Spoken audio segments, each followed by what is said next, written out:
আজ মাঝ উঠোনে দাঁড়িয়ে চিৎকার করে বলতে ইচ্ছে করতেছে, হে ভগবান, তুমি কি এতই নিষ্ঠুর, এতই পাষাণ? তোমার কি আমার প্রতি একটু দয়ামায়া নেই? দয়ামায়া নেই হে ভগবান? তুমি কি কিছুই দেখতে পাও না? আমার প্রতি কি তোমার একটুও করুণা হয় না ভগবান? তুমি কি দেখেও না দেখা হয়ে থাকো? তোমার কি আমার প্রতি একটুও করুণা জাগে না?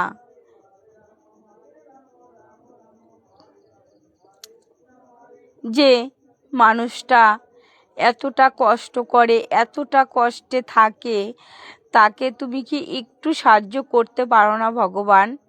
তোমার কি একটু মায়া দয়া হয় না?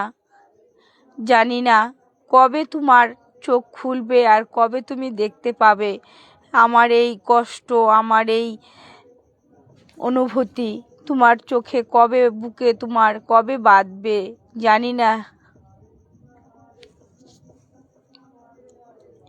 বৃষ্টিতে পুরো ঘরের মেঝে জল, হাঁটু অবধি জল জমে আছে ঘরের ভেতরে।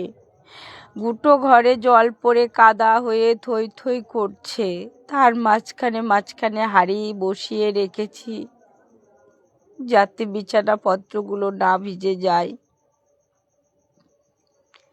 কি করব বলো ঠাকুর, তুমি তো দেখেও দেখো না।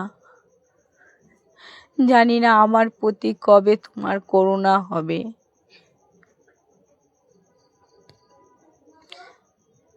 সত্যি মনে হচ্ছে মাছ উঠোনে গিয়ে চিৎকার করে বলি, হে দয়াল, হে প্রভু, তুমি কি একটু পারো না এই অভাগীর দুঃখ কষ্টগুলো দূর করতে?